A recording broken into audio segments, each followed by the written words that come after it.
Anine Bujo. Welcome everyone. Welcome everyone to Lakehead University's Indigenous Initiatives and School of Social Work speaker series. I think this is part one of a panel series on Indigenous peoples and anti-colonial practice in the helping professions. So this should be exceptionally interesting. I'm Cynthia Wesley-Eskimo. I'm the chair here for Truth and Reconciliation. I'm from the Chippewas of Georgina Island First Nation.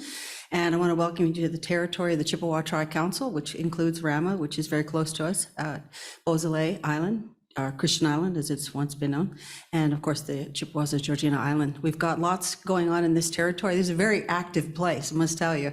We've got lots of treaties on the go. We've got lots of land claims resolution processes happening. We've got lots of truth and reconciliation work happening right across the territory.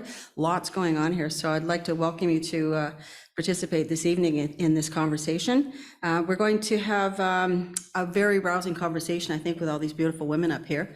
I think it's going to be very good. Lots of sharing of ideas, practices, and hopes for the future. So I really want you to ask some questions when we get to that part of it. Thank you, Miigwech, for all of you attending tonight's event. My name is Dr. Anita Valancourt, and I'm a faculty member at the School of Social Work at the Aurelia campus here. And I'm also teaching the Social Work 4411 Social Work Practice in Indigenous Peoples course this semester. The speaker series is a collaboration between Indigenous initiatives and the School of Social Work through the Social Work 4411 course that came about for the purpose of extending the learning occurring in our institution to the community, while also recognizing the important role and contributions that the Indigenous community can provide to advance social work education and post-secondary education as a whole. It is our aim to provide post-secondary educational opportunities that foster a greater understanding of Indigenous culture, wellness, and helping perspectives to the university and local community. Thank you also to Cynthia for agreeing to MC our event this evening, and also for all these wonderful women who have graciously and so generously shared their time tonight to educate and share their knowledge with us. So, Miigwech, Cynthia, take it away. Thank you. Thank you, Nita. So it's my pleasure to introduce, now I'm not going to read all through your bios, okay? So just so you know that it's a lot there, but we've actually provided that. It's my pleasure to introduce today's panel of members and of course the moderator. Candice Hawk is the executive director of the I had it, I thought for a minute there, Nazoe Regional Aboriginal Women's Circle. Dale Plett is the manager of programs and human resources at the Barrie Native Friendship Center. Jermaine Elliott is the executive director at Mamawe Widok-Dawin Interprofessional Primary Care Team, and Sally Rivers is the director of services at the Banagogi Nung Child and Family Services. You guys are challenging me there for sure. So they have a very wonderful bios here, which we've provided to you, but I don't want to actually have to read all of those. So what I'm going to do is I'm going to ask you to pick the things that you feel most strongly about in the work that you do that you'd like to provide to the audience. That's not necessarily in your bio, but is something that you want to share about yourself for the people that are listening to us this evening. And I'm going to hand it back to Anita. So Anita's going to run the panel discussion.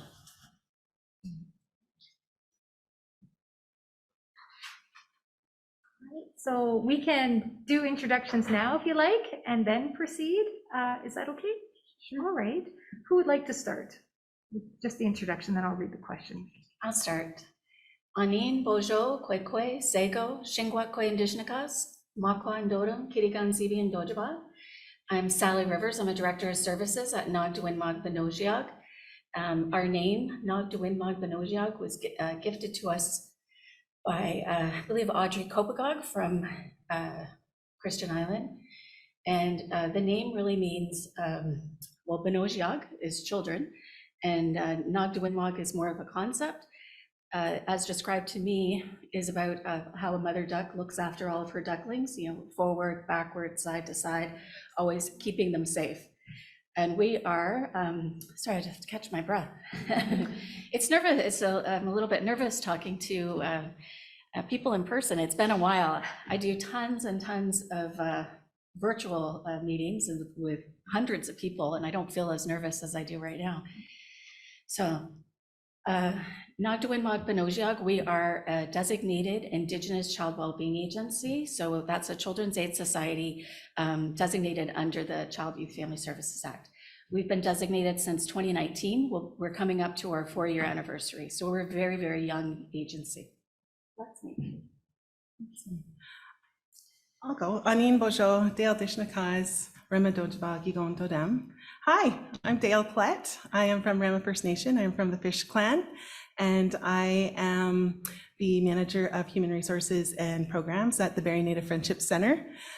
I love it. It is a wonderful place. My journey has taken me to BNFC in the middle of the pandemic after doing some pretty cool things to make sure actually we were advancing the TRC within sport and recreation for Turtle Island.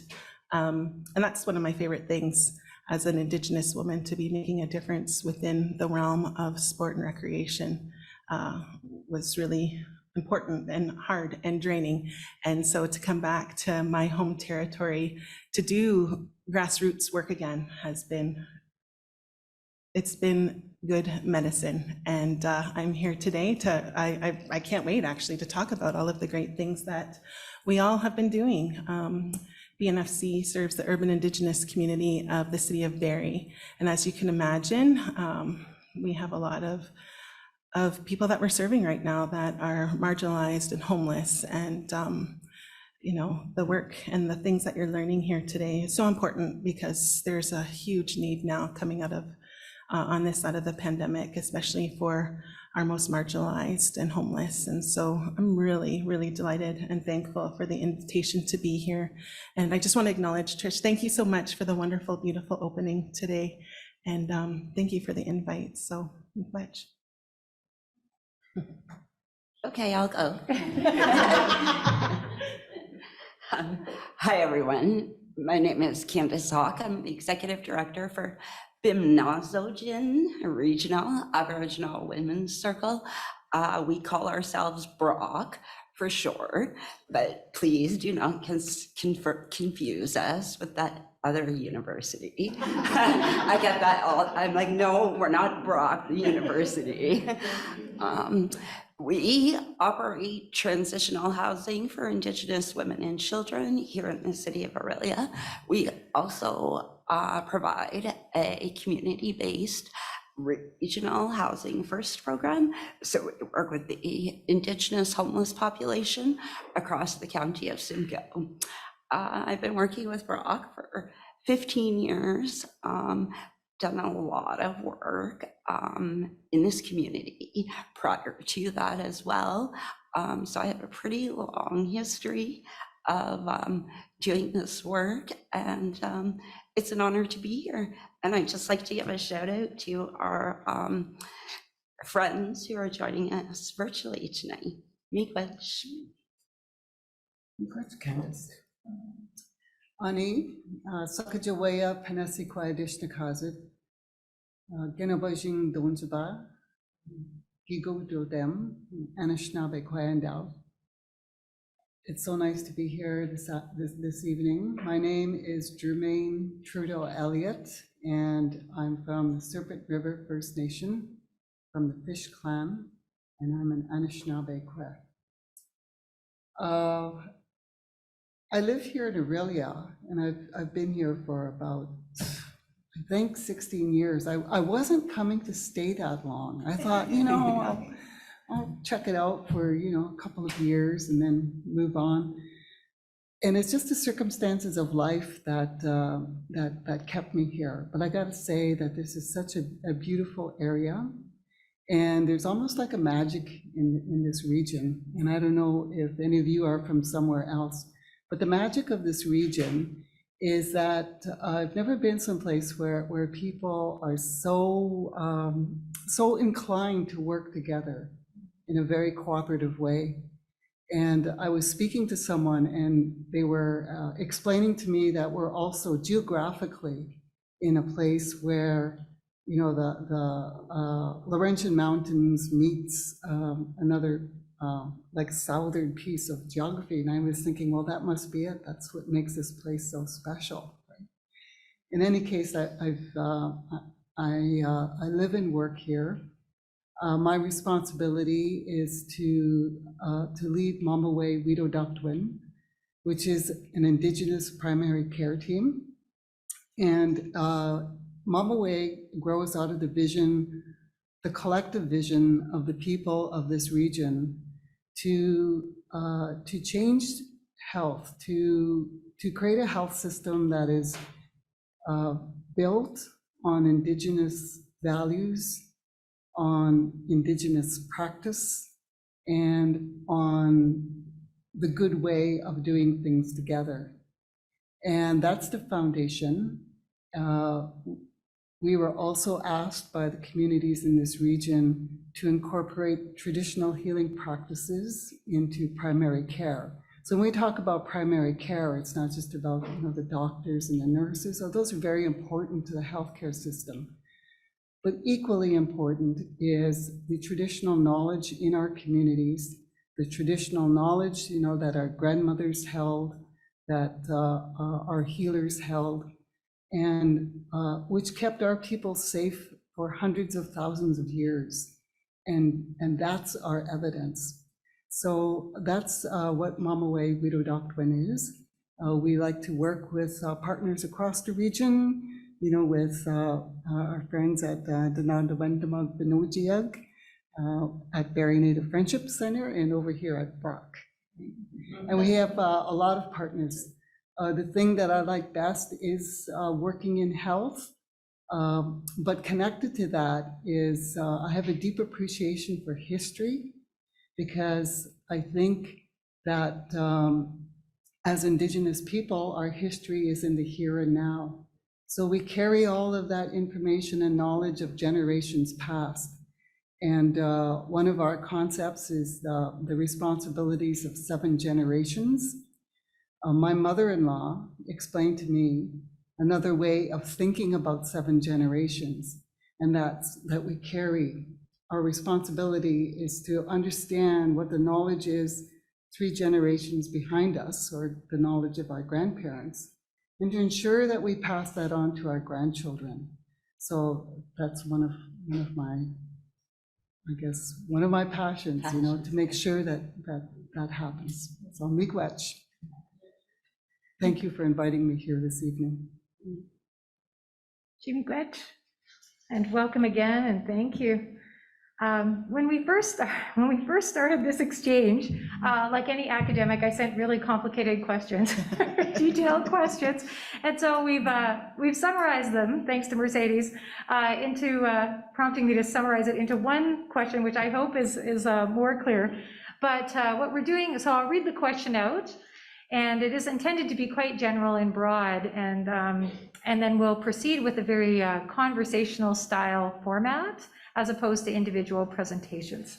So the question, the summarized question, is: in considering pathways to advancing the health and well-being of Indigenous peoples, what do you understand to be wise practices that best support healing and capacity building of Indigenous people, and the provision of culturally safe services by helping professionals, both Indigenous and non-Indigenous service providers?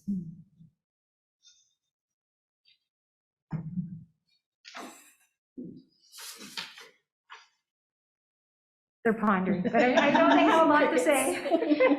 I'll jump in. So as an Indigenous child wellbeing agency that has been conceived by community, for community, it's governed by our 8-member First Nations. It's staffed by 80% of our staff are Indigenous or Indigenous affiliated, and we have about 340 some odd staff now. We serve around 1,500 children, youth, and families across our large jurisdiction, all the way from Shannonville, like Tyendinaga area, Moose Deer Point, down to the York region, Whitby area, and every place in between. We understand that we must build trusting relationships, given that we work for a provincial, under a provincial legislation, that our work is starts with that relational work with those that we serve. We also recognize that we are who we serve. So the concept of expert versus and client is not something that we talk about in our agency. we remind ourselves that it is when we're knocking at that door, when we're sitting at the table with a family, that how is it that we would want to be treated ourselves, or if this was your mother, daughter, sister, brother across from you, how would you want somebody to engage with them? So we really focus a lot on that relational work. That's the foundation. Because we work under provincial legislation with all of that comes with it, it is a big challenge for us. And so we also use that concept, and I'm sure you've heard about that two-eyed seeing. Alberta Marshall is a Mi'kmaq elder so people are familiar. So we employ that with the work that we're doing, drawing the best of our traditional and our original ways of knowing, being, and doing, alongside with the Western modalities and Western philosophies and Western approaches. The other thing that I think is really important is the self, the work. It all starts with us as individuals first. And there's that adage that we talk about at our agency: hurt people hurt people. And what we want to do is create an environment that is a safer space for healing for our children, youth, and families. And for many of us, also doing that healing work as we're constantly triggered by the things that come up in the news, or the things that happen in our First Nations, and the continued atrocities that continue to happen to our people. So it's really important that we do our own personal work, and that we're accountable to those that we serve by taking care of ourselves.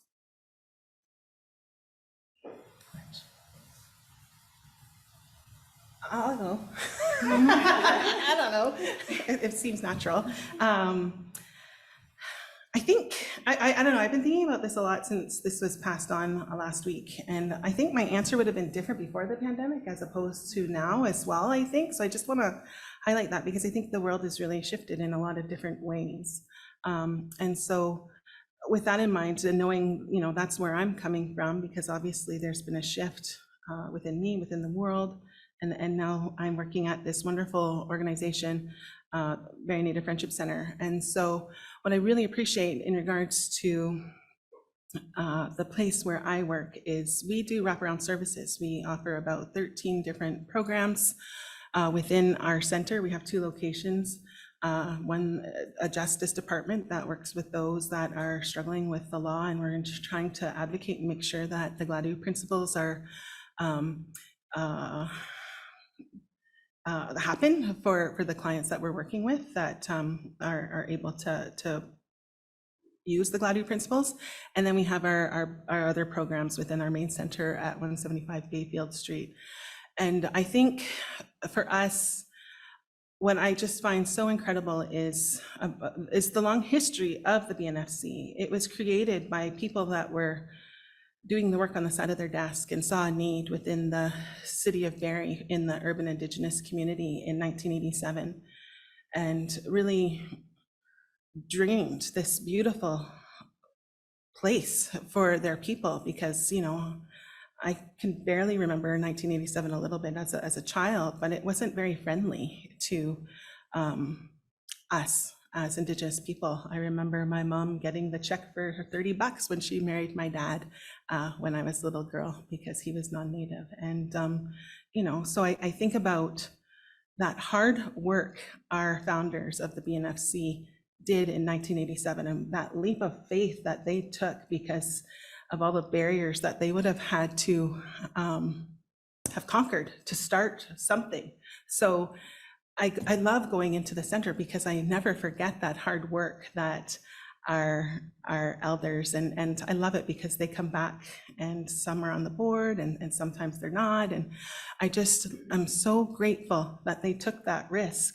And so whenever I walk into the center, have that strong sense of this community of families believe so strongly in creating a safe place for our people in the city of Barrie, when it was not friendly, when it was very angry and very racist. Like, what I feel that responsibility proudly. And so I think when we're talking about, all of that, I think, to me, that comes into play, never forgetting that long history of advocacy, of people really believing in this so much. They volunteered and then they worked their 40-hour work week to provide for their family to keep that going. And so I'm really proud of the work that's happening. I think about the start of the pandemic, everybody shut down. We did not. We changed the way in which we offered things, but we knew if we closed our doors, if we shut down, it was not going to be good. I started in January of 2021, and pretty much every month we would have an overdose within our parking lot at the center. And I don't say that for shock value, but I say that because that tells you the community and the safety that people within our community feel and how they feel when they are on our property, how our staff make people feel. They feel safe. And I'm really proud of the work that has happened because we didn't close down. We found new ways of delivering and supporting. And I think that's really, it's been the key. And I think we're really good at that as Indigenous people. We've always had to, like, I'm sick of the word pivot, quite frankly, in light of the pandemic, but I think we've always been adaptable, no matter what, throughout all of our history. We had a lunch and learn actually with Clayton Samuel King last Monday, where he was talking about some of the treaties and just listening to the narratives and stories of the treaties from this area and how our leaders, they would have to pivot because of what was happening with the colonial government, right? And it was neat to see, well, yeah, we're still doing that now, even though it's a little bit different. And so I think it's just so important that culturally safe, no matter what, that harm reduction and making yourself aware of this history and taking classes like this in institutions like this that will tell you the whole story, right? Like how much did the world wake in May of 2020 when they found our babies that didn't make it home? We all knew that as Indigenous people, we knew that, but the rest of the nation did not, right? It was kind of always this urban legend, but we knew as Indigenous people it was true. And so now that we have this woke culture and people that are realizing that, I'm so grateful because people are starting to know the real history and creating, hopefully, safe spaces. And safe spaces means accepting people, trauma and all, even if it is drug addiction and these things that they're coping, So I think for me, learning things about harm reduction and how to help, because there's so much more to the root, and things are a lot different now than they were even 3 years ago. And so I'm going to just leave it there because I can talk about a lot of this all the time because I love it. But I think, in regards to where we are at the Very Native Friendship Center, what has been successful for us in regards to creating safe spaces is this wraparound services that we provide, from prenatal to lifelong care. And every one of our staff somehow are involved in people's lives. 2 or 3 different programs may be involved in someone's life in order to help with some of that trauma that they've had. So really, really proud of what has been done from 1987, and really still trying to make sure that we continue with that good work to make the BNFC a really safe place for people, because we know that people are hurting more now because we've been locked in our basements for 2 years. So yeah, regret. So really making sure that services are connected throughout the lifespan, and it's also how that those services are provided too, with that intention of safety. Yeah. So I've tried to fill in a little space so people wouldn't feel that they had to go next. Just keep going in this pattern. Okay. I think for Brock, some of the wise practices that or approaches that we use is really just meeting people where they're at, because we work with probably one of the highest vulnerable population groups, working with the homeless people. Complexities, addictions, like Dale said, overdoses are happening every single day. our staff will, you know, go out to encampments, provide those services and supports exactly where the client's at. It creates a safe environment for the client. Essentially, that little space is their home, right?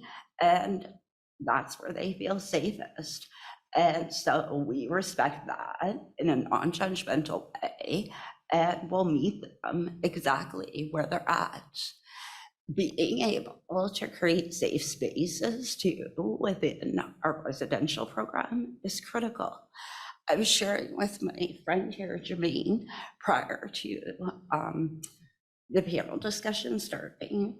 We had a client in crisis a couple hours before I came here, and I was mentally going over the questions and trying to prepare, and then had to deal with this enormous crisis situation. And sometimes there's things that are beyond our control, and we just have to be flexible and adaptable and be able to stop whatever we're doing in that moment to provide support. And so I approached her room and I said to her, "Hey, do you want to come downstairs for a minute?" And she said, "Okay." And she came into my office and sat in my big comfy chair, and she just started to cry. And I said nothing. And I just let her have that space for probably about 20 minutes. And she self-regulated fairly quickly. And then I just said to her, "How are you feeling now?" You know, and that was it.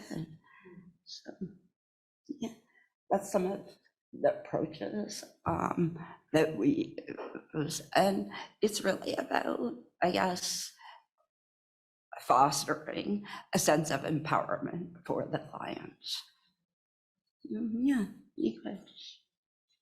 Candice, I love this, because there's like so many good ideas, like awesome ideas here. Sally talked about, you know, the importance of relationships. And Dale, you know, you talked about the work that you do in the centers and how building that service, like from an Indigenous foundation, you know, how that was so key to being able to reach the communities. And you know, Candice, you talked about creating that safety for clients as you're working with them, right? And so I'm also really aware that this is a classroom of future social workers, right? And so I would, I guess I just like to sort of place that in the context, you know, like as you're going out into the community and, you know, picking this profession of helping other people, I think a wise and best practice is to understand about, you know, the power that you hold, right, as a helper in the community. And in the Anishinaabe culture, you know, when you're a helper, that's what you are. You're a helper. Like you don't make decisions for anyone else. You don't tell other people what to do. You're there to help. And I think, at least from my perspective, from my generation, our experience with social workers, you know, whether they were from, you know, the Children's Aid Society, or whether they were from, you know, a local, say, for example, a church group, that had not always been positive, right? And so I just wanted to bring it forward as a wise practice to be cognizant of your own biases coming into this work, right? And to maybe take the time to examine that before you go out to take up this work, which is amazing, by the way. Like anyone who goes into social work, I think is it's a difficult profession, and you know, I want to say that it's also, you know, you have to be very brave to do that. But in doing that, consider who you're helping and whether or not that help is needed in the way that you think it is. I guess that's the best way that I can say it. And so when we talk about wise practices, I guess I wanted to raise that there. In terms of Indigenous people, I think a wise practice is to restore our communities, because Indigenous communities have got to be one of the strongest resilient communities that there have been. Our history is dark in one way, but our history is also one of incredible celebration and survival. And so when I look at things, I look for that strength in the community, and I say, let's build that up, right? And we have to do this in a health perspective as well, because resources are very limited, and it's better to support those practices that help people, that empower people to take control of their own health. So I guess that's really what I'm talking about here, is in terms of restoring Indigenous practices, whether it is our own medicines, our ceremonies, the way that we took care of each other, traditional child rearing practices, all of those helped us survive as a people and as a nation. So those are the things that I think we turn to. Miigwech. As you're speaking, Jermaine, I was thinking about just how far our profession really, we have a lot of work to do in terms of decolonizing and indigenizing and recognizing, particularly that some of the practices that we've engaged in, the lack of respect for self-determination and just some of the ways we see ourselves as helping have been quite destructive in the past. And it's so important to be working beyond that in terms of helping Indigenous communities reclaim identity and space and land and all those pieces that are so essential to healing. Miigwech. I think something additional I wanted to share was that, and all of you will have no doubt already come to this conclusion, but the Western modalities are really deficit-based and fear-based. And so what we're trying to do is shift to a strength-based approach and a response to really serious worries and concerns when we're engaged with families. So as to help them understand the context with which they're living, because when you're in a survival mode, you don't have a lot of time to really deep think about, how did I get here?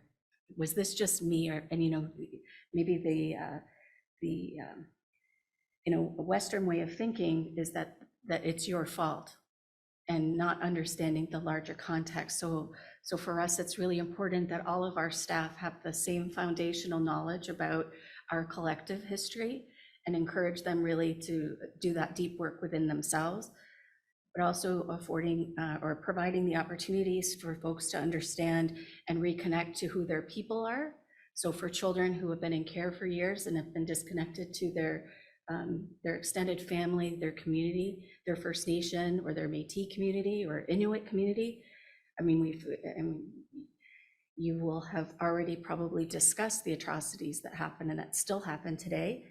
So really, it's important for us to help families, children, and youth reconnect to who their people are, to give opportunities or find opportunities to learn their original first languages, and to provide opportunities to reconnect with the land, whether that's where they come from, where they originate from, or just locally. Have as many opportunities as possible to be reconnected with the land, and of course to understand our collective history, as I mentioned, and opportunities for ceremony and healing, where, and somebody else mentioned it, to start where the child, youth, or family is at.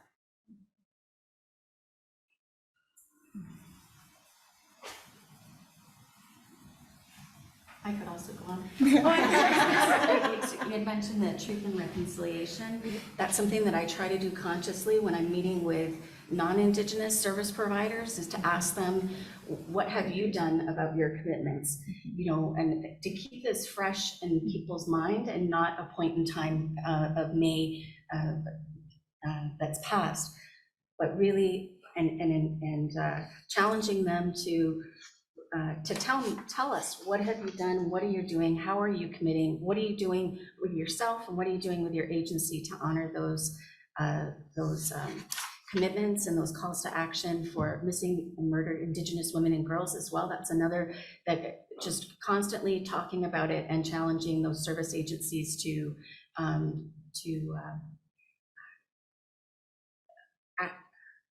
put action to their words. As you're speaking, it's making me think about, well, really how we need to be rethinking our own organizations, particularly within the Eurocentric framework that many of our organizations are structured within, and it actually presents barriers to be doing things outside of those, even the way, you know, those metrics, the way they're defined, how we, just limitations in terms of how we spend funding or what we're supposed to do with funding, who determines the priorities of the organization, that sort of thing can be really, really challenging. And to keep those, the focus on the unique needs of Indigenous people in particular, to keep those to the forefront in our practices can be somewhat of a challenge in existing structures. Yeah, a lot of people get, I think, frightened when we talk about raising awareness and holding people accountable and creating pathways for equity. That, because when you start, that's when you start taking away from the dominant group, when you start saying, well, we're going to have to raise up and prioritize Indigenous children, youth, and families because they're overrepresented and underserved. So that means that you're gonna, those families that look like you or act like you are gonna get a little bit less, and that's okay. And because our families and children deserve that. And it's okay to have those conversations and talk out loud about what other families are going to miss because we are prioritizing our families.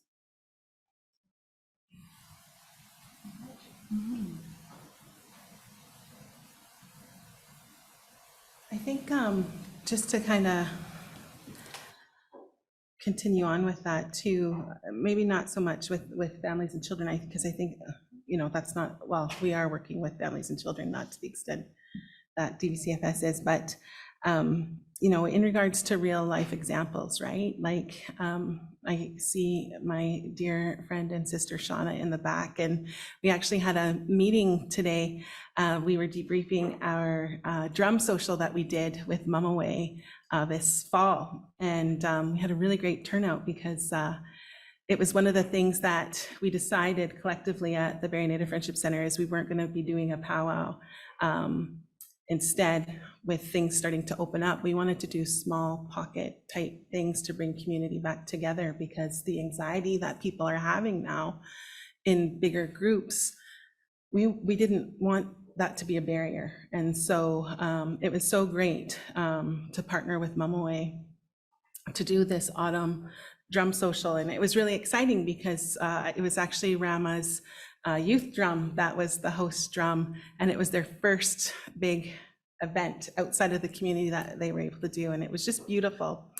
But my favorite, as we were talking about the highlights today, one of our programs is Kijé. It's the I'm a Kind Man program, and so it's a program that works with our men that are trying to be kind men and good fathers, good human beings, and some come because they want to, and some come because they need to or have to. But one of my absolute favorite moments this fall are two with our Kijé program. And it was bringing them in and having them help us out. And they were awesome, so awesome. We did a back to school barbecue, and we asked Kijé to come and help us. Like, we needed help because we were feeding about 200 people coming into the center for our back to school barbecue. And then for our drum social, they were keeping the sacred fire. And the shift, like, it brings tears to my eyes thinking of the shift of what happened with these men within the program, with one of our staff members that oversees that program. the humanity of it. It's so simple. It's so simple. It was just extending a hand of invitation to ask someone to come and participate in community. Perhaps you've made some missteps. Totally okay. Totally okay. But come back and come be part of community, extending that hand so that they could serve. And so here I am, I'm bossy. I'm the oldest in well, no, all four of us are bossy. I have three other sisters and my poor father. We're all real bossy. And I love it because our Kijé worker, Jeremy, was like, okay, Dale's bossy, so don't worry about it. Just do it, and it's great. And so they were awesome the day of the barbecue because we were throwing things together, sending it out because we're still mindful of COVID. And then after they were done, they went and had their circle. And then we brought them food.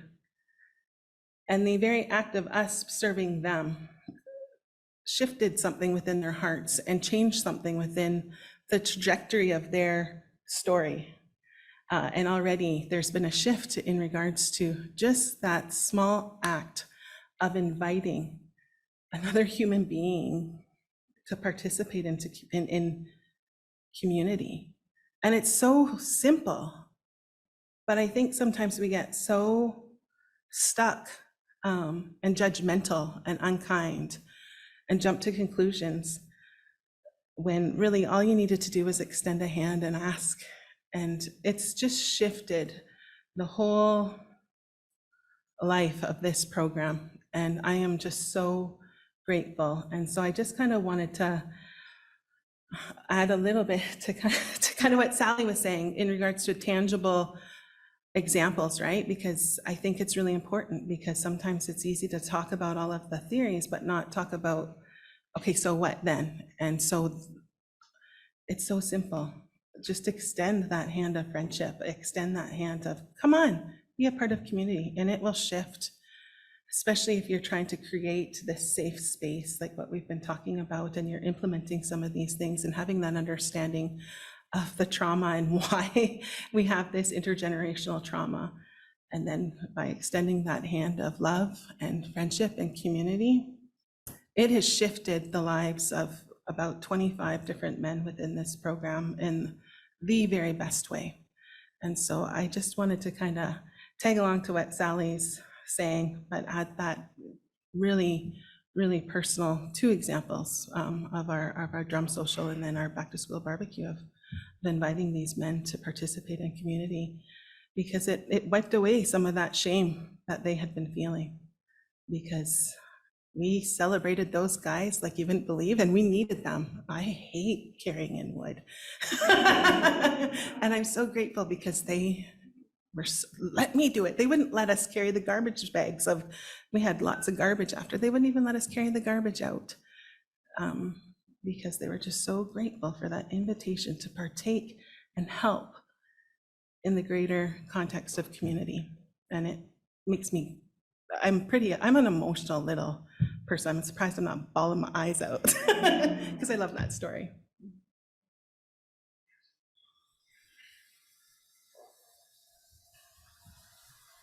I like that story too. And it reminded me of the Thunderbird Foundation, which is like one of our expert organizations on Indigenous mental health and addictions in this country. And years ago, they had done a sort of a national consultation with Indigenous communities across Canada to ask questions around, what are those qualities, or what are those things that are needed for us to have a good life, right? B'matzuwen, which is a good life, right? And after this national consultation and a lot of analysis, what was interesting is what emerged from that are 4 things that the Thunderbird Foundation now uses as a foundation of the work that they're doing, and the 4 factors which they've identified as being absolutely important for all human beings to have a good life. So those 4 things that you need are hope, meaning, purpose, and belonging, right? And so when I listen to the stories that Sally and Dale and Candice are sharing, like they're all stories that involve those four concepts, right?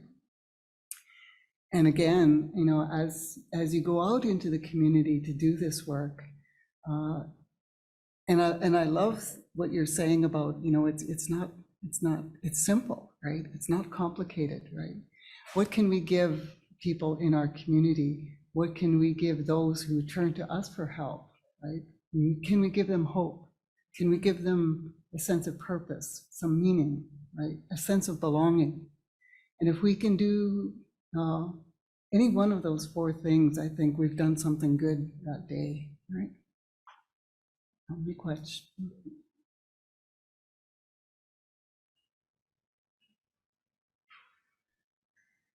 That would be one of the wise practices. Yes. Thanks to me. Yeah. Well, I was thinking too about what Sally said too, when she's with different stakeholders, especially if they're non-Indigenous, right? And then keeping in mind the TRC. I think that especially as Indigenous people, like, oh, I love getting salty, right? Like, so having that sense of when you're walking into a room, and this is one of the things that I'm really trying to teach in my staff, especially the young Indigenous women that I have working with me at the center, is teaching them that when we walk into spaces, you can feel, you know, when you walk into a room, like you just have that sense of, you know what you're walking into. And so you have that. I really believe you could get more done with honey than vinegar, but sometimes you need to walk into a room and be real vinegary and real salty to really push, you know, and not feel bad and be unapologetic about it. And I think, you know, as you go through your education and you go into the work that you're doing and you know, become leaders within your profession and managers, it's really important to really empower those below you and working with you to give them that training and to teach them, you know, and giving them permission, especially if they're Indigenous women, because quite often we are silenced. I mean, you hear that and see that all the time, but it's really one thing that I know for me, I'm really trying to teach. I call them my girls because they are, and I love them, and I have the privilege of working with them, and they let me be in their life, and I think it's such a gift. But I know for me, you know, that is what I'm called to do. I'm called to teach these young girls that are coming up behind me. I got to teach them everything that I've learned, because I know that I've been gifted by others that have given me their seat at the table, because they knew that an Indigenous woman needed to be at the table. And so I really want to just reiterate that too, right? Like, don't be afraid to give up your seat at the table so that another person can, that probably has the voice that needs to be there. And I am so grateful to so many that have done that for me. And, you know, I'm going to do all that I can to make sure that I'm giving back. But I think also trying to teach and coach and mentor those coming up behind us. Don't be afraid when you walk in those spaces where you know it's going to be a tough one to use your strong, I always call it your strong voice, because sometimes you need to hear it, and those people there need to hear it. And then sometimes you'll go into places where they already know, they've bought in and they just want to know who to write the check to, right? And so trying to really teach that, especially when you become, you know, leaders within your different organizations, you know, you've got to really be mindful of those coming up behind you and really seeing their gifts and really building into them, and then giving them your seat at the table so that they can do what you've done, and they'll make missteps, and that's okay. But it's just so important. And I really think that it's more important now than it ever has been, because we're getting more seats at the table, and we need all generations at the table to be a voice for our people. But that's what made me think of when you were talking about TRC and using your strong voice. It's important to be salty sometimes. I'm reminded by one of the elders that guides the work I do, Danette Bristol. She was saying in one of her one of her teachings is about, we don't need more social workers. We need the families need more friendships. And so it's not against the social work as a profession, but the way in which social work has been practiced, right? How is it like, and that's what I was getting at when I was saying that we are who we serve. How is it that we can best give everything that we can in the moment and beyond to that person to help? That's instead of worrying about the tick boxes and the forms and the all those other requirements that are, the ministry or the funders ask for. The real work is in building those relationships and how it is that you come to the table to really help. Connection to community is so important, and I can't reiterate that enough. And we see this frequently with the homeless population too. A lot of homeless people are transit, and so their lifestyles and their living spaces change frequently. But one thing that's really, really consistent is their connection to each other. And so what you'll see happening is the creation of their own kinship structures, their own family units. And that's their sister, and that's their uncle over here, and that's their brother over there. And they will commit and sustain that in however way they can. And so for us, we acknowledge that and we recognize that kinship structure that exists amongst the homeless population, and we support that as well, right? And so if we go to do a home visit with Bob and his cousin and his sister and his uncle and whoever's there, that's okay, right? We just accept that.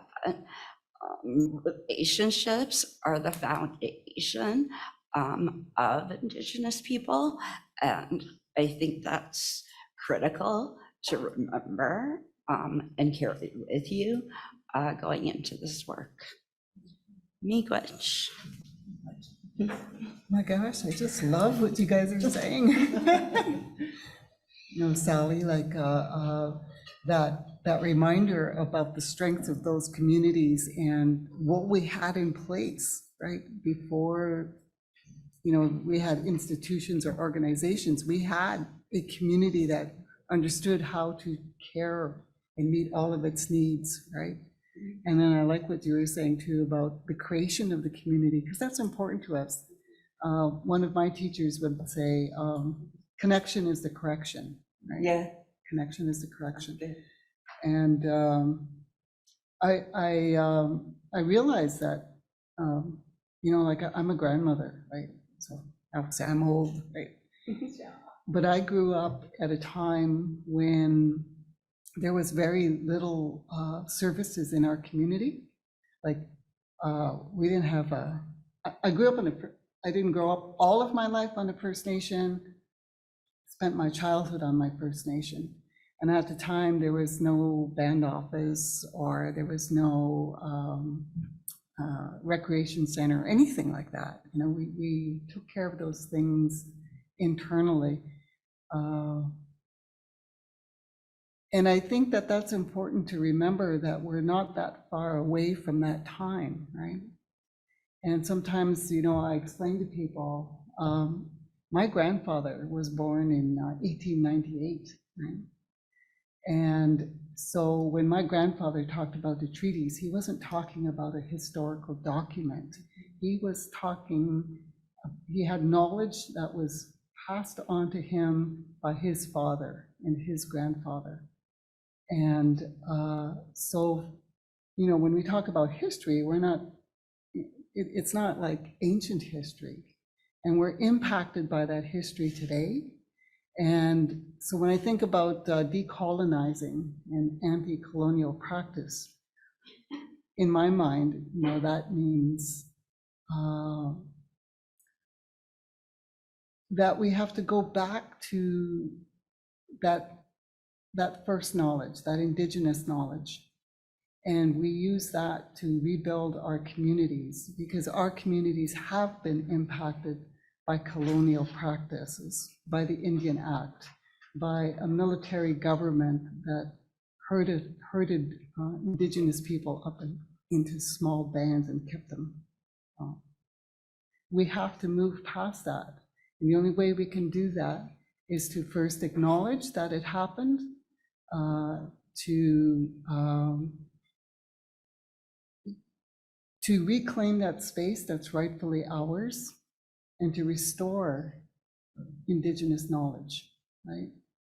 And I think if we, and I can see that happening, like we can do it in different ways, like Sally talked about, you know, doing that work in the child welfare system, right? And I know we try to do that in the health system by going back to our communities and saying, what were the health practices in that community? What medicines did we use? And elevating that knowledge, you know, so that we're not going to say that it's going to be as good as primary care, because that would be colonial, right? So we don't use that language, but we recognize the value and importance of our healers, the value and importance of our medicines, and we push aside some things to create space to make that available to people in our community. We had a wonderful opportunity this spring to learn from a very knowledgeable healer who understood plant medicine, and understanding that it's important to build health capacity throughout our communities. We had the resources at Mama Way to do this. We sent some members of our team to learn those medicines and to learn how to prepare the medicines, but we also reached out to our community partners and said, is there someone there that would like to learn medicines? And we were able to cover those costs, right? Because we control our budgets, because we're trying to decolonize the health system. So, you know, that Indigenous health and Indigenous hands, you know, we say that 100 times a day, right? But so they did. And everyone who went understood that their responsibility was to bring the knowledge and to teach it, right? To come back and teach it in the communities, so that we can reclaim that and we can rebuild that, you know, whether it's on Beausoleil or Rama, or, you know, at Springwater Park, working with the Friendship Center, with the urban community. That is, in my mind, is decolonizing health. So thank you for that. I could go on all night. Thank you so much, everyone. I'm just, we're now going to move to the Q&A, and Cynthia's going to facilitate that. So, Miigwech.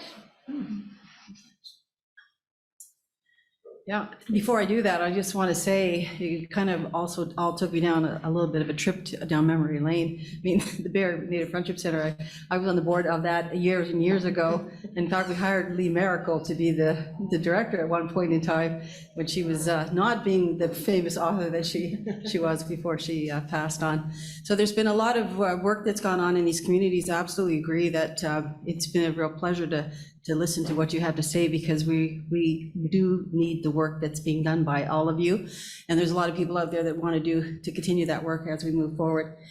So I want to give people on the virtual side an opportunity to post their questions if they have any in the chat. And for those of you that are in the room, this is a great opportunity to ask some questions of these beautiful women about the work that they're doing, especially if you are in line to become a worker in the community, as a helper at some point in your lives, and you'd like to have an opportunity to ask a few questions. Be brave, because I'm sure that they'd be absolutely willing to answer you.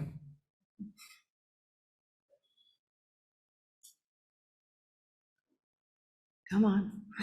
There we go. Let's go ahead. And make it loud, okay? So. Hi, thank you so much. Really, share. I have a question that was just answered, and then the social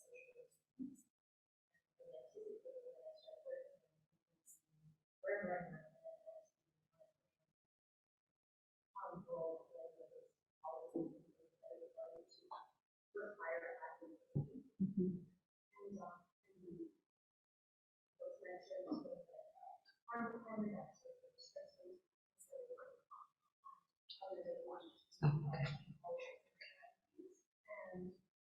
here's what I'm curious about is times that we were in the workplaces in the conflict, when the policy recognized it as such.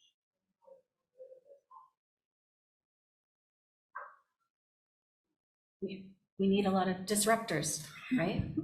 So as a social worker, you have the unique position to be a helpful disruptor for good reasons, right? So I think just being honest, truthful, and raising your voice, amplifying the voice of the Indigenous folks around, whether it's locally in the community or within the agency, to seek their input around proposed changes, and following the channels within the organization to make change. Being vocal, using your voice. Any other questions? Please ask. I thought maybe I could pass this out to you, but it's actually attached, so you kind of have to come up here to use it if you're going to, if you have a soft voice.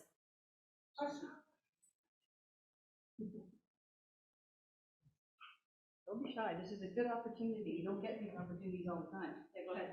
Yeah. Candice said, thank you so much for the presentation. Really found it very fruitful and insightful. So I'm a person who has worked with frontline for many years, and culture is a significant component to the people that we serve, right? And so my question is for you, the lady who lives in Manaway. You talked on going back to traditional knowledge and traditional practices. Could you just elaborate a little bit more on that? As in, what sort of things you guys have done, and what sort of things that other agencies who particularly service the community can learn from? So what have we done in terms of, we incorporate traditional healing practices into the clinics. Oh, What would they be? okay. So the use of traditional healers, so people who know ceremony, who can integrate that into the treatment plan, or as people are coming in seeking help. They could come in for any number of reasons, like to see a doctor or one of the nurse practitioners or a nurse. But in the process of that, they could express wanting to use traditional medicine. So there's traditional medicines, could be like plant medicines. It could be also like being out on the land. So someone talked about land-based activities. We also have a horse-supported wellness program so that we can connect people with horses, because horses are amazing healers. They are a gift from the Creator. And horses are actually very good in helping people to begin to identify with trauma, right? And we know that the impact of trauma is damaging not just to the spirit and to the emotion, but there are physical implications that are lifelong, right? So I guess what I'm trying to say is that we try to look at all of those aspects as a whole, so that person coming in is seen as a whole person and not just a little piece of this or a little piece of that. I don't know if that's helpful. You had a question. Yeah, go ahead. I just want to thank you so much. I have been privileged of working in the community in the Nova Scotia, and one of the most impactful things that happened to me, and I first week working, was community members come up to me and said, I hope that you're not one of those social workers who's only going to be here from 9 to 5. And that really stuck with me in the work that I'm doing. And so, you know, showing up for birthday parties in the evenings, events on the weekends, I know that's really important in the community that I'm learning and a lot of Indigenous approaches and how we're trying to kind of decolonize the way that we approach mental health supports. And I'm just kind of wondering if that's something, you know, operating kind of sort of like a Western, like Monday and Friday, is something that you do in your agencies, in your communities as well.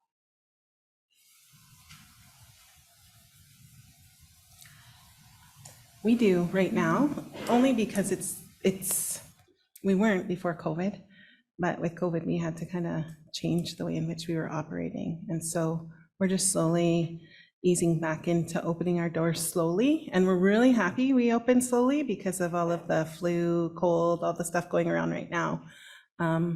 So I imagine we'll be like this for a little bit longer, but traditionally we did a lot of programming after hours for community because that's when they needed it the most. But we do a lot of stuff online right now in regards to that. But I agree. So thanks for the great question for us and for going back to a community in Nova Scotia. That's awesome. Our residential program has staff on site from 8 a.m. to 10 p.m. We don't have 24-hour staff, so that's helpful in terms of providing evening shift supports, because as we know, the reality is, like you said, situations don't always just happen between 9 and 5. And so we recognize that there needs to be flexibility to be able to provide support outside of 9 to 5 hours, right? And almost all incidences do not occur between 9 and 5, right? It's before hours or after hours or even on weekends. Jermaine and I were talking prior to coming in. We had a mutual client in a residential program one night. It was just before Christmas. I think it was like December 23rd, and the client went into crisis. So I called Jermaine because the client was fairly new to our program as well.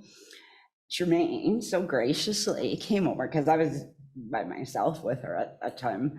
Everybody else had gone for the day, and Jermaine graciously came over, and we were able to provide support and sit with that client until the client was self-regulated and felt safe enough to be alone. And you know what time Jermaine and I left that night? It was midnight. So again, right, having that flexibility to be able to support and work outside of traditional hours is really, really important. Yeah. Anything online? We do have a couple of questions from our online attendants. So I'll just start at the beginning. One of the questions was just Can you say it louder? one of the questions was just that our online audience is having trouble hearing the rest of questions. So if they can be either repeated by you, that would be great going forward, just so that everybody knows what the questions are, so that they can take as much away from all of our panelists' answers. But one of the first questions that we received is that being on the land every day with families and everybody locked down, how do you, I guess, manage or cope with dealing with a mandate on the COVID shot that's being forced with no acknowledgement of traditional medicine for COVID or traditional practices that want to be used in place of that? So at our agency, we made a decision that our agency staff would, is the expectation that they would get the shot, because we saw the collective interest in in keeping children, youth, and families safe, and we didn't want to inadvertently contribute to anyone's ill health. But for those that we serve, clearly, like right now, we went back to a mask mandate for our staff this week, but not for the children, youth, and families we serve. So leaving it open. And then there's also exceptions with our staff wherever we could accommodate, we did. And we also invited conversations with physicians, with traditional knowledge keepers around how medicine can, like our medicines can help, and sought the advice of our public health and agencies like Mamaway to how could they reinforce a message in a culturally safe way, and shared that with our children, youth, and families, and posted things up. And so we thought that we delivered a balance. I want to ask one more. And I don't know if you can hear her. Can you hear what the question? Okay.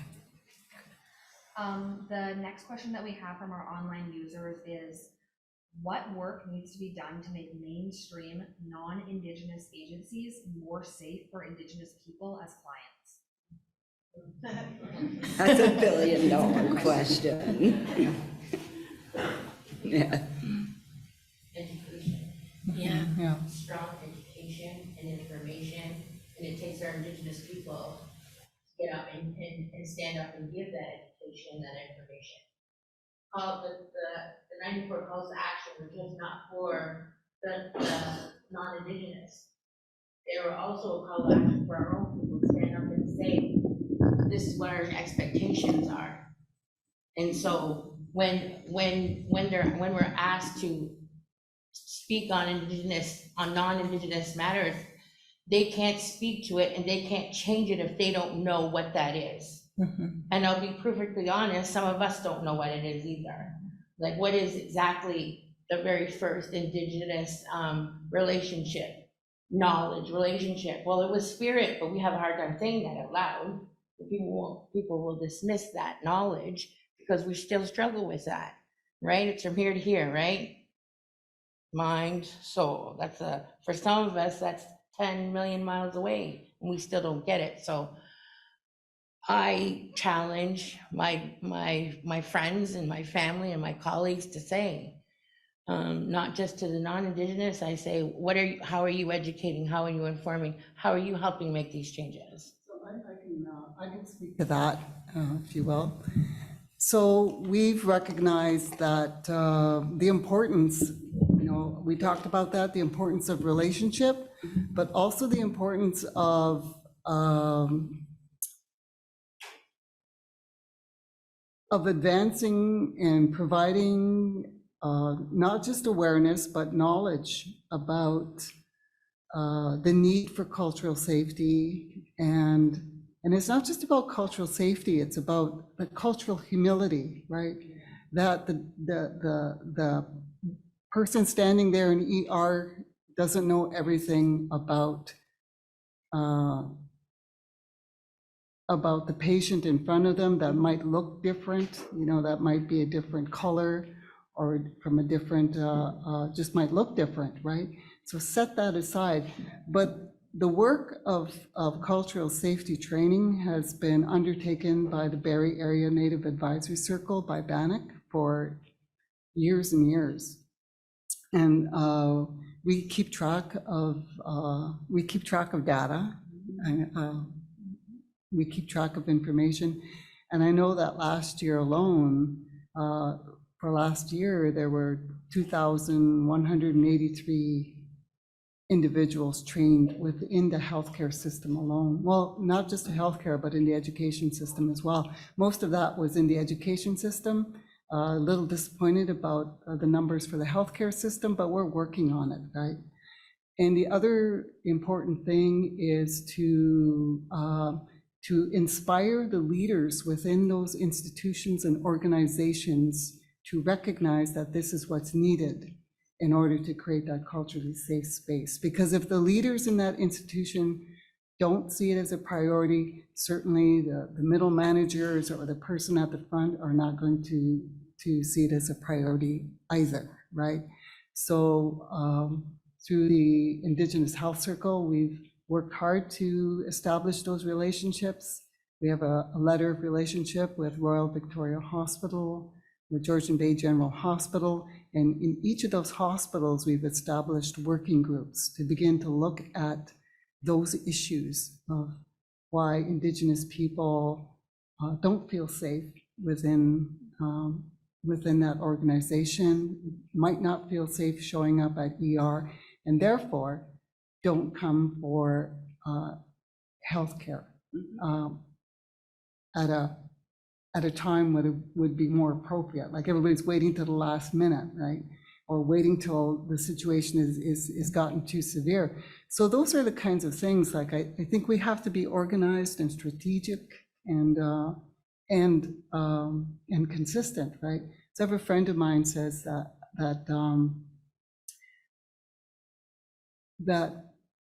a drop of water can change a rock, right? Can actually carve out a rock. And so her approach has been consistent, gentle pressure consistently applied. And I think that really, for myself, that has worked for the work that we do. It's pressure consistently applied.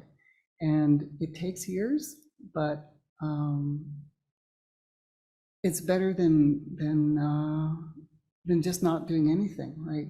Like, so I guess that's the idea, right? Like you have to take that first step and keep moving and pushing forward, even when it seems like there are too many obstacles, right? So we don't give up. I think it's very much what you all said this evening, that we all stand on the shoulders of giants kind of philosophy, that there's people that have gone before that have started the process. I say that to university systems all the time. We're not here because of the goodness of your hearts. We're here because we insisted upon it and we kept pushing that door open and walking through it. So now we have all of the kinds of things that are established at universities and colleges and high schools and on down, because we didn't stop applying the pressure that was necessary to get where we wanted to go. I still remember Ovid Mercredi saying, we went in and we yelled like hell. He said, actually, we were really scared and we didn't talk very loud. But it sounds good to say we yelled like hell. We use our big voices. Yeah, it's important. And the same would be true for you, the work that you're going to do is, you're going to walk into those hospitals, you're going to walk into those corporations and organizations that are hiring social workers for a specific purpose, and you're just going to have to know. And you're going to have to stand and you're going to have to be brave. So that's one of the teachings. You're going to have that courage. You're going to walk in there and they're going to tell you no. And you're just going to have to keep gently pushing that until they get it and they understand it's not going to go away. And it's not only true just for Indigenous peoples, it's anybody. Anybody that needs advocacy is who you're going to be working for and helping. Any other questions? Because this is an opportunity. Yeah. We do have one last Okay. online question. So this question is, Jermaine alluded to resources being limited. How do Indigenous organizations work as a community with community, knowing that their funding is subject to colonial systems and practices, and the knowledge that these dollars are often sought after by the same organizations that are trying to avoid working in silos? Accurate. That's a good question. It's a great question. So the question, it was a long question, right? Yeah. Forgive me. Limited resources, a lot of rules, and that describes the healthcare system right now. Like, and I think that this is where the partnerships and the collaborations become important, right? And a willingness to share and a willingness to support each other.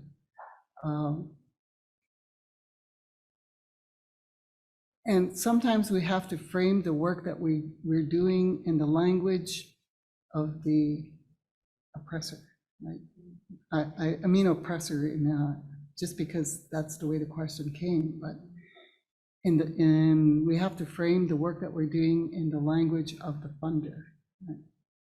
And so, you know, earlier I talked about, or I mentioned the horse-supported wellness program. So, you know, that's, you know, we frame that a certain way, but at the end of the day, we can show results. We can show why this works. And when you can show that, then it reduces the amount of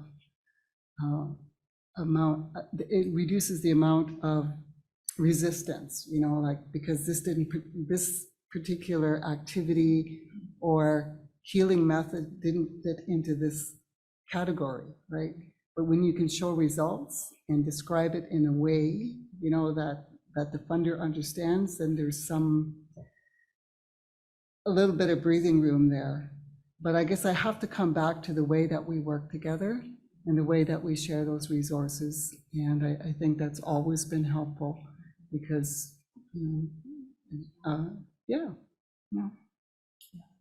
So you guys can add to that. But I was just gonna say that we knew coming in, because we would have a pretty big footprint, when we went around to meet with the Indigenous community to get feedback and to share information, we were really clear that we weren't gonna compete for the same dollars, that we respect and acknowledge those Indigenous agencies that have been there, because sometimes it's might, you know, like the bigger agencies can, you know, maybe that's more appealing to the ministry, I don't know, but so we were really clear about our role. We saw ourselves as an adding to the suite of services, not taking away from what already exists. We're just stronger together. Like, we know as Indigenous people, the whole mandate has always been to get us apart, get us away from community. So the more we can collaborate and work together, I think we're starting to see a little bit of a shift and change, right? It is frustrating. It's sad how accurate that question is. I mean, Samantha, our ED, and I have probably 2 or 3 conversations every week about hammering our head on the desks because it's frustrating, because we're doing the work, and yet we see other organizations that aren't doing the work getting a lot more money than us when we're doing the work. And so it's just so important. Like, I just love the way in which all of these organizations are trying our best to work together and just sticking it to the government because they tried to keep us apart. It's just so important, so important. Yeah. All right, so I think we're coming to the end of the time that we have for everybody to participate here. So thank you. Oh, you want one more question? Make it a quick one. I just want to thank you for taking the time to be here and share your knowledge with us. I've had the opportunity to ask Trish this question and pick her brain, and it'd be great to pick your brains as well. As someone who's not Indigenous that wants to work with Indigenous communities once I'm done, my schooling, what's the best piece of advice you could offer? I think it's always important to listen. You go in and have an open heart, open hands, and listen. That's what I would say. Miigwech, I love your hair. I would say educate yourself around who you want to serve. The local communities, know who they are. Embed yourself in the community before you even approach an agency for employment, so that they can see that you've got that gene in you, that you get it.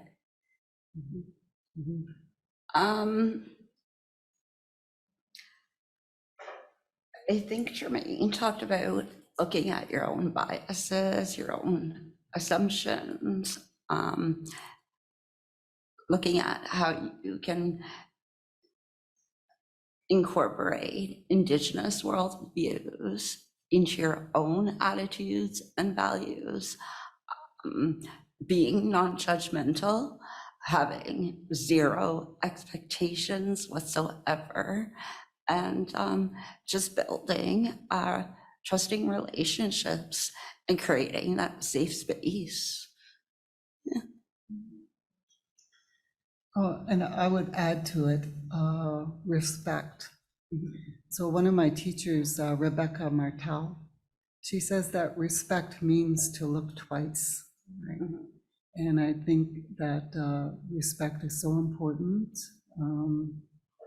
Even when you're in a situation where you might not understand exactly why something is unfolding the way that it is, but with that respectful attitude, like, or respectful approach, to wait and see, right?